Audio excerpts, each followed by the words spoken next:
Hoje você e eu vamos investigar uma derrocada silenciosa. Enquanto a matriz no Reino Unido quebrava, funcionários do Jamie Oliver em Dubai juravam que nada mudaria, mas o vento virou quando um drone atingiu um hotel de luxo na Palm Jumeirah. Pouco antes, tínhamos 120 lugares disputados, fila de espera e fortuna circulando a cada brinde. Como tudo esvaziou tão rápido? 8 semanas depois, restavam 11 clientes, sem aviso ou declínio gradual, apenas um silêncio cirúrgico onde antes a demanda era imparável. Algo no sistema quebrou, e o mais estranho é que nada parecia errado. Aparentemente, tudo corria bem. Estamos falando de um restaurante na Dubai Marina, mas este caso revela algo muito maior. Um estudo sobre como o sucesso moderno evapora quando as forças invisíveis sob nossos pés se movem sem aviso. A verdadeira história não está no corte de Wagyu decorado com pinças, nem nas garrafas de $400 abertas para clientes que talvez nunca mais voltem. A grande questão, que ninguém no salão queria encarar, é perturbadora. O que acontece quando uma economia inteira é erguida sobre o puro impulso e esse impulso simplesmente para? Antes da queda, vinha o banquete. Dubai não apenas construiu um cenário gastronômico de elite, ela o projetou com a mesma ambição cirúrgica que usou em seus arranha-céus e ilhas artificiais. Essas ilhas artificiais em construção poderiam até virar bases militares. O fato é que em 2 décadas, uma cidade antes conhecida por buffets simples e shawarmas de rua se transformou em um dos destinos gastronômicos mais competitivos e extravagantes do planeta. Em 2024, Dubai abrigava mais de 13 mil restaurantes, ficando atrás apenas de Paris em densidade. O prestigiado Guia Michelin chegou em 2022 e na edição de 2025, a cidade já ostentava restaurantes com 3 estrelas, como o Tresend Studio, um templo de menu degustação indiano de 18 lugares que escalou o topo da gastronomia em tempo recorde. O restaurante Stay, de Yannick Allenot, ostentava 2 estrelas. O exclusivo Row on 45, salão de 22 lugares de Jason Atherton no 45º andar do Grosvenor House, estreou no guia com 2 estrelas, oferecendo um menu de 17 etapas que unia técnica francesa a iguarias japonesas como vieiras de Hokkaido e Saroma Wagyu. Ao todo, o guia de 2024 listava 106 restaurantes. O ritmo era avassalador. E logo surgiu uma verdadeira constelação de chefes celebridades. Gordon Ramsay comandava o Bread Street Kitchen, no Atlantis de Palm, e Nobuo Matsuhisa brilhava no topo do cenário gastronômico local com seu império luxuoso. Nobuo mantinha seu restaurante no 22º andar do Atlantis. A marca Nobuo vale quase $1 bilhão, com hotéis e residências de luxo nos endereços mais caros do planeta. Máximo Bottura, o nome por trás da Osteria Francescana, abriu o torno subito no Hotel W Dubai, na Palm Jumeirah. Heston Blumenthal levou seu aclamado dinner para o Atlantis The Royal. Gaston Acúrio marcou presença. Anne-Sophie Pic abriu o La Dame de Pic. E Dani Garcia lançou o Smoked Room, um conceito de apenas 14 lugares focado em preparos na brasa que conquistou uma estrela Michelin com apenas 6 meses de funcionamento.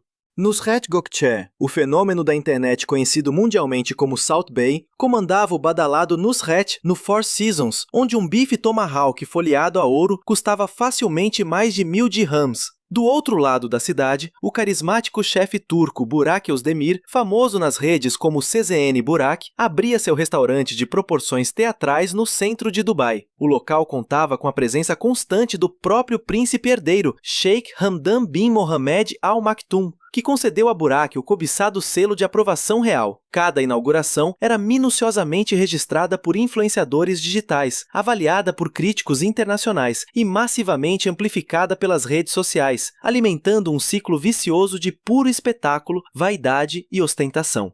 Ficou claro que Dubai não era só um lugar para comer bem, era um palco onde jantar virou performance. A refeição deixou de ser sustento e passou a ser conteúdo, desvinculada da nutrição e fundida ao puro status. A mensagem implícita era óbvia: eu estou aqui, eu sou isso, vejam o que posso pagar. No papel, a economia parecia indestrutível. O turismo gerava mais de $30 bilhões anuais. O aeroporto de Dubai movimentava 95 milhões de passageiros ao ano, sendo o hub mais movimentado do mundo. Os hotéis operavam perto da lotação máxima no inverno, e toda essa gente precisava comer. Mas por trás da folha de ouro, das trufas e das estrelas Michelin, havia uma realidade estrutural oculta que ninguém ousava discutir em público. Uma dependência tão profunda e total que todo o sistema desmoronaria ao primeiro sinal de crise. É a armadilha da dependência. Preste atenção no dado que muda toda a perspectiva. Em 2024, o turismo respondia por quase 13% do produto interno bruto do país, somando cerca de 267 bilhões e 500 milhões de dirhams. O setor sustentava mais de 925 mil postos de trabalho. Isso representa quase uma em cada 8 vagas de emprego no país.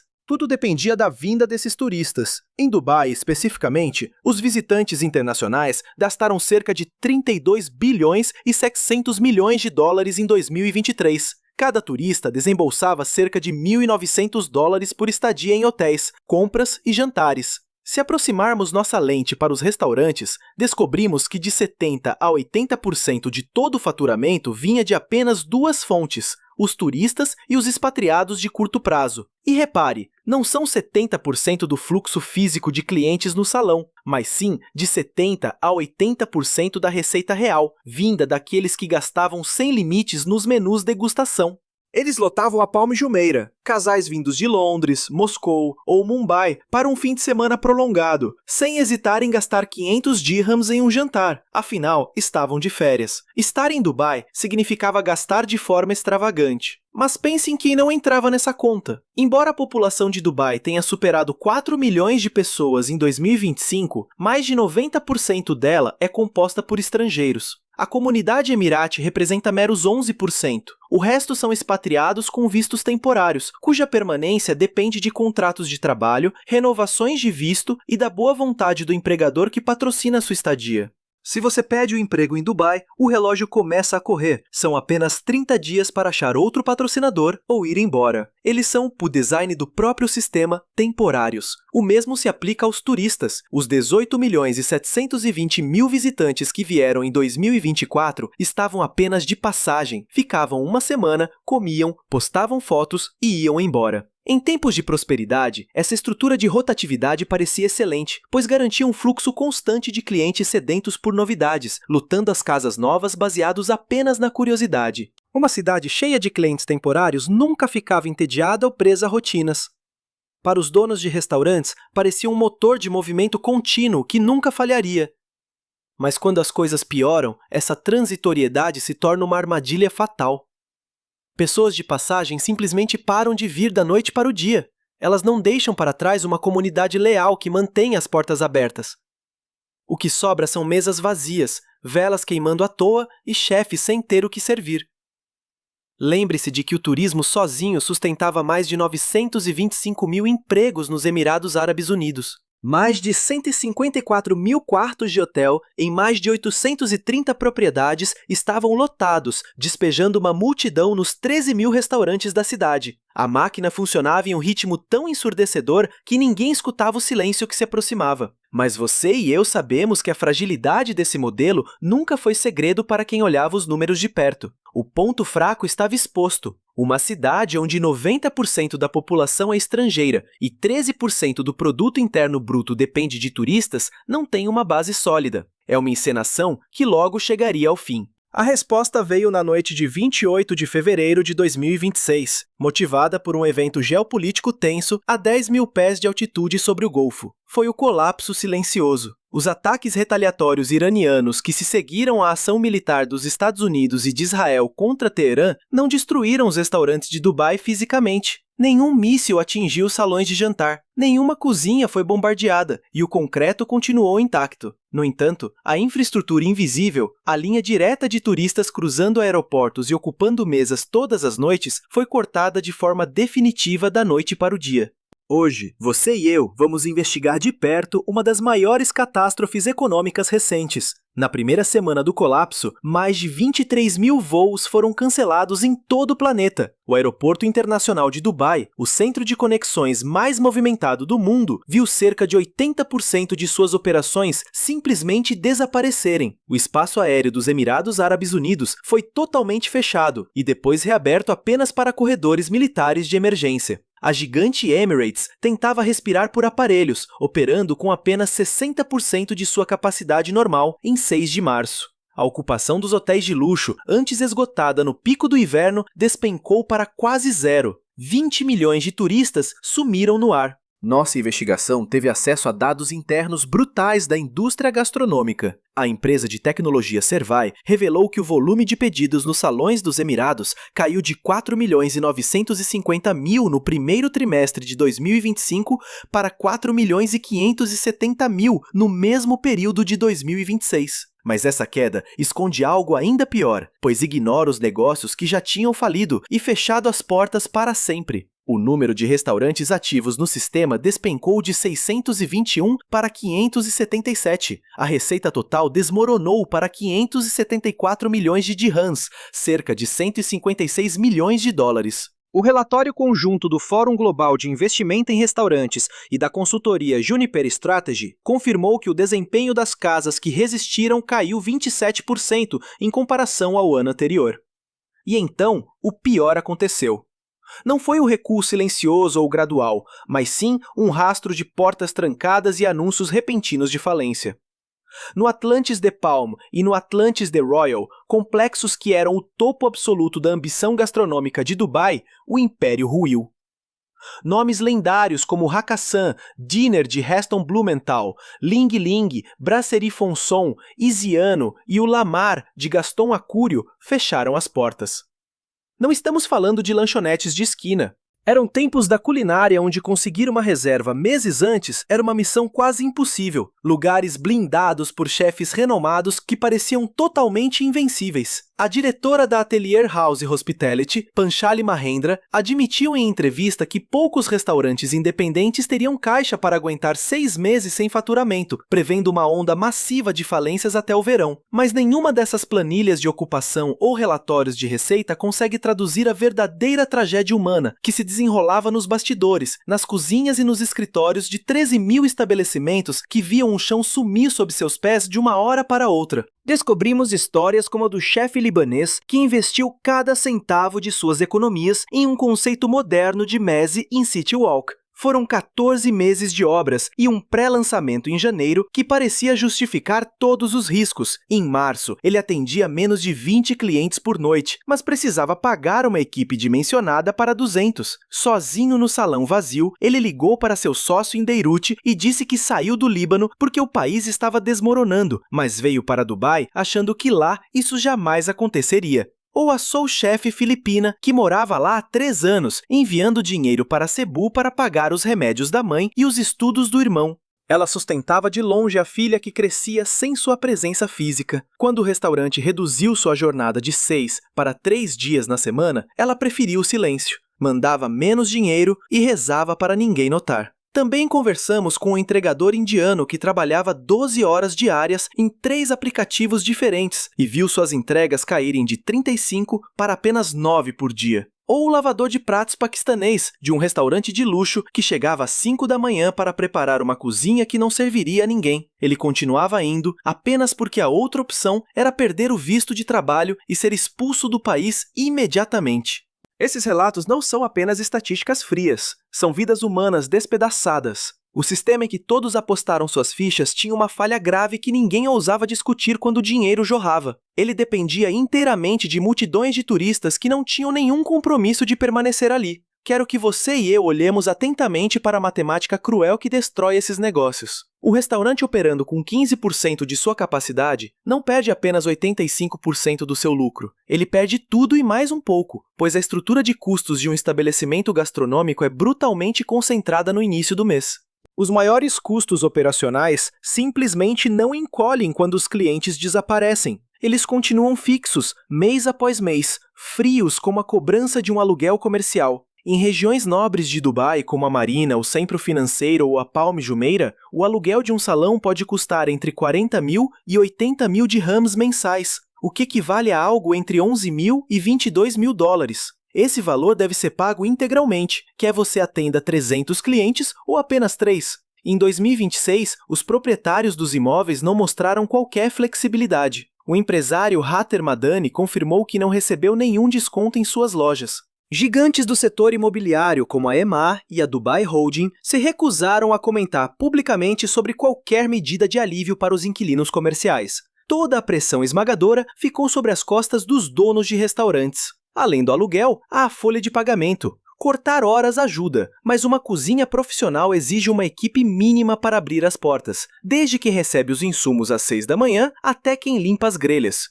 O salão ainda precisa de garçons, mesmo que fiquem olhando para mesas vazias a noite toda. E os demitidos não podem simplesmente voltar para casa, pois dependem de vistos atrelados ao emprego para continuar no país. Perder o emprego em Dubai significa ter apenas 30 dias para arrumar as malas e deixar o país de forma definitiva. Quando a maré virar, todo o talento especializado que levou anos para ser treinado já terá partido para Londres, Singapura ou voltado para sua terra natal, tornando o custo de uma futura recontratação proibitivo, sem contar os custos fixos absurdos. Imagine manter refrigeradores industriais e ar-condicionado potentes funcionando de composinhas comerciais sob o calor sufocante de 45 graus do verão do deserto. Taxas de licenciamento, seguros e sistemas de gerenciamento chegam com uma pontualidade burocrática implacável todo mês.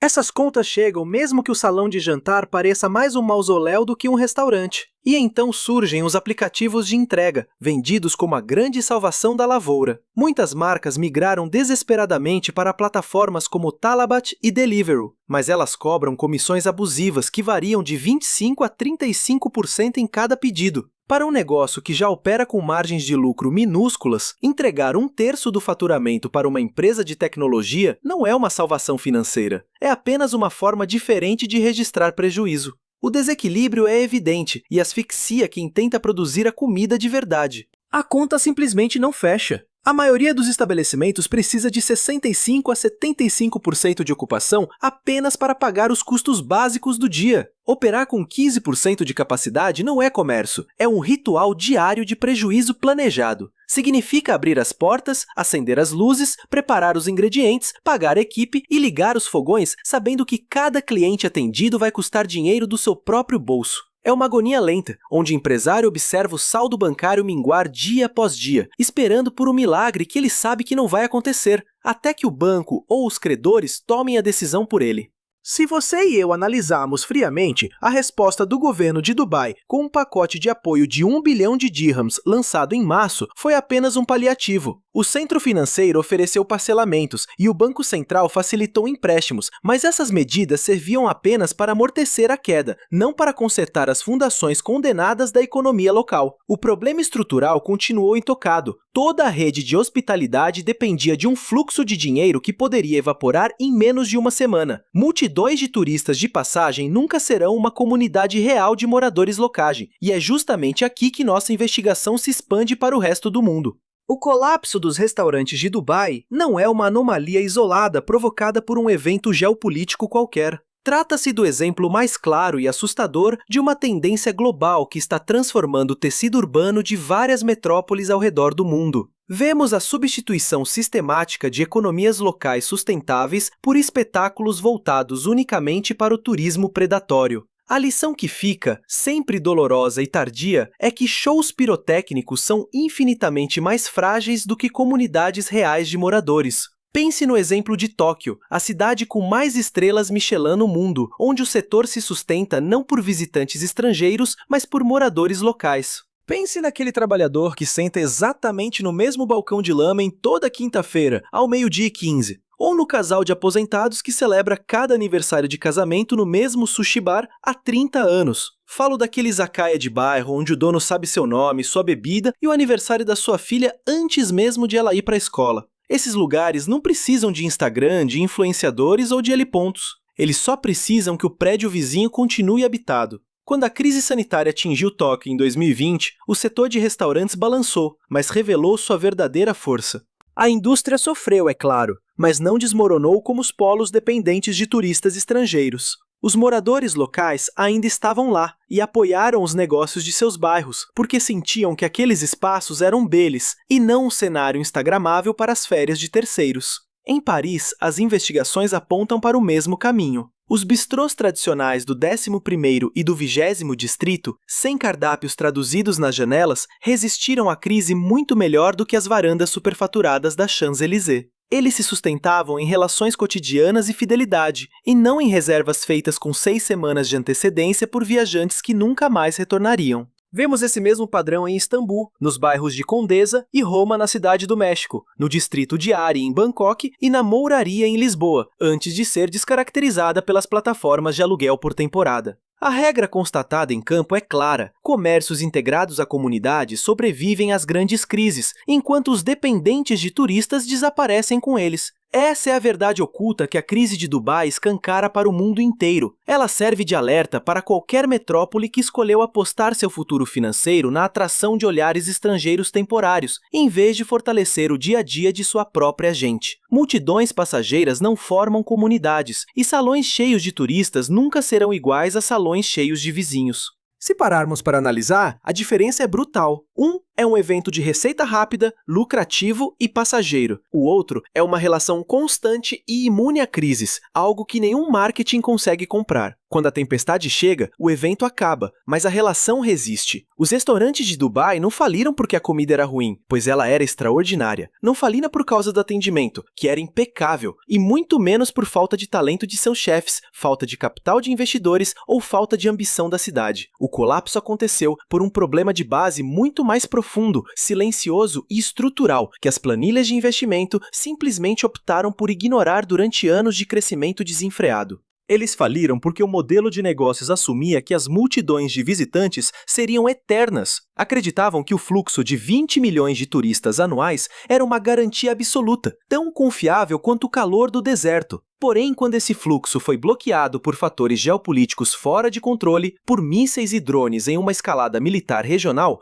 o sistema desabou. Não havia uma base comunitária real por trás de todo aquele luxo, nenhum cliente local para manter as luzes acesas enquanto o mundo se afastava. O próprio Conselho Mundial de Viagens e Turismo estima que o Oriente Médio pode perder entre 23 e 38 milhões de turistas internacionais em 2026. Isso representa uma perda devastadora de 34 a 56 bilhões de dólares em receitas regionais. Um turismo que valia 367 bilhões de dólares anuais agora enfrenta o que a agência Reuters define como uma ameaça real a anos de investimento para consolidar o Golfo como um destino seguro de luxo. Não se trata de uma oscilação comum, mas de um acerto de contas estrutural. O desafio que surge não é como atrair as multidões de volta, mas sim como criar sistemas que sobrevivam sem elas. Esse é o ponto em que nossa investigação vai além dos restaurantes sofisticados de Dubai Marina, pois percebemos que esse mesmo padrão de fragilidade se espalha silenciosamente pelo planeta.